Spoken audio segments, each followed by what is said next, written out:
Hive Financial Assets is a private credit fund. We were founded in 2017.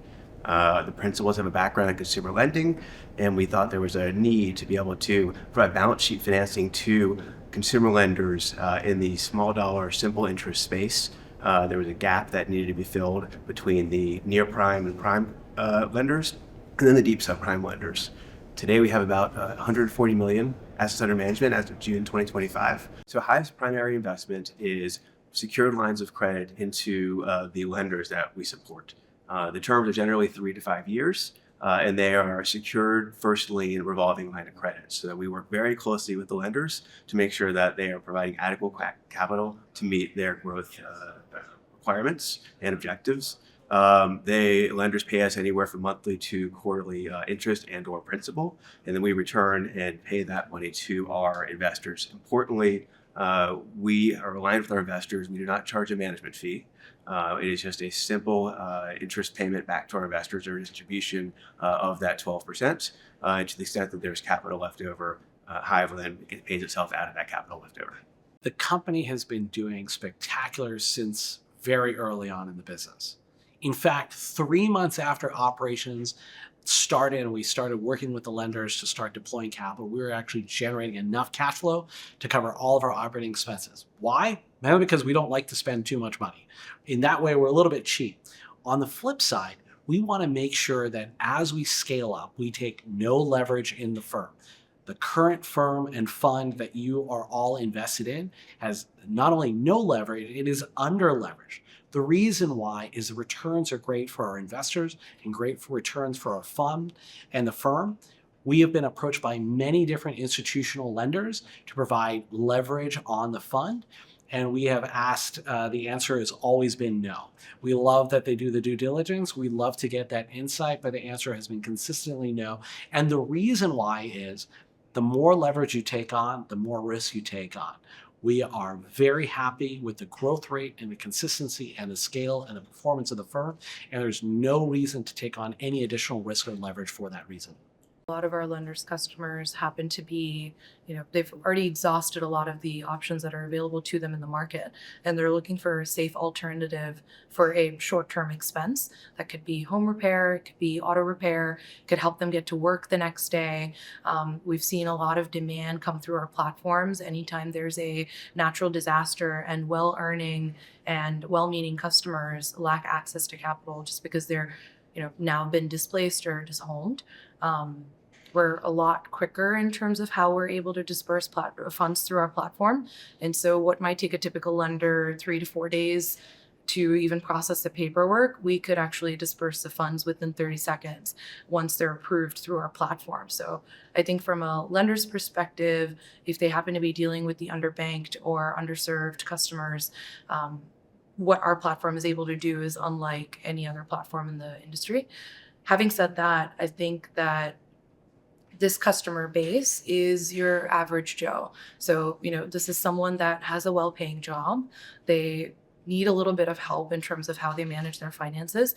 This is someone who could be your friend, really. They're using Amazon, they're on Spotify, they're going out to dinner every Friday, and they have kids that they need to take care of. And a lot of times they happen to live in a place that requires a vehicle in order to get them to and from work. So if that car shuts down, they can't drop their kids to school, they can't go to work, they can't get their next paycheck. So that's what we're really looking to serve, is to make sure that if there is a short-term need, when a lot of 80% of the customers in the country have less than $1,000 available in their bank at any given point, regardless of how much income they earn. And so this is a need that hits a lot of customers at many points throughout the year, and we want to be there to enable these lenders to help. One of the funny pushbacks we get is that we've been so consistent over time. Over 7 years, we've kind of always hit our numbers, and they've been very consistent. If you look at the chart, it's a nice, smooth, right line going up. And the first thing that comes to mind is this real? How can it be so consistent over time? And what I think investors need to realize is it's effectively private debt, right? So I'm effectively borrowing from an investor at a fixed rate, and I'm lending it out at a higher rate. And so when those two lines are fixed, it's going to be consistent over time. One of the protections we have over this is, one, we get annual audits from Berkauer.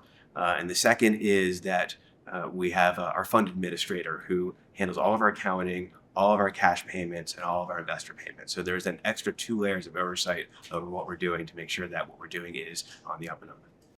When we started the firm, my goal was not how do you get the company up, running, scaling, and then sell it.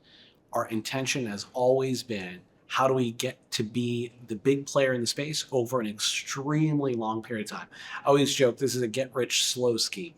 And over the next decade, our intention is not to get acquired, is to continue to manage our investors' capital over a long period of time.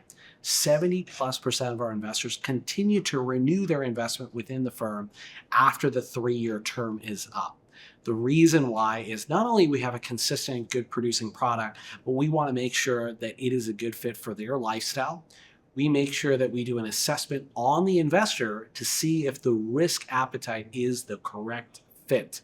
We have unfortunately turned away millions of dollars that have tried to invest in the company for a variety of reasons. One, if we think that the investor is taking a little bit too much risk with this asset class, we'll politely ask them to either reduce their investment size or make sure that they have all the right fiduciary responsibility taken into consideration with their financial advisor before investing with us. One of the other key components that one of my very close friends and investors taught me was SNAP. Strictly no asshole policy. And what that means for us is making sure that we have a great working relationship with every one of our investors, and that our investors can actually spend time with each other and they do deals together. I've co-invested with many of our investors over the last 8 years since we started the company. And I'm really excited over the next decade to continue to do that and introduce you as investors to each other. Why? Because we all want to get a great deal and find what are the new opportunities. But in order to do that, you got to make sure the values, the ethics, and the behavior of the investors warrant the ability for them to get together. Not only that, we actually open up the entire door of the organization so you can meet with other team members within the organization, talk to them about their experience, and get complete transparency of how we operate the business. So our system figured out texting in a way that Epic and other loan management systems haven't. That's one. The second thing is amortization schedules. Most loan management systems in the space don't get those right, and they don't generate in time. The other thing we've figured out is really from a fraud aspect. From a fraud aspect, what our loan management system does really well is it has a lot of checks and balances along every step of the way, not just the sales and marketing space, the application, and also the loan agreement signature page, but there's two-factor authentication that's built into every part of that process that most traditional lenders will choose to ignore or not set up because they're just not familiar with all the things that could go wrong within that process. So we're detecting bots at the initial application phase. We're detecting repetitive activity, any sort of phone number fudging that may happen. We're detecting that throughout the entire loan process.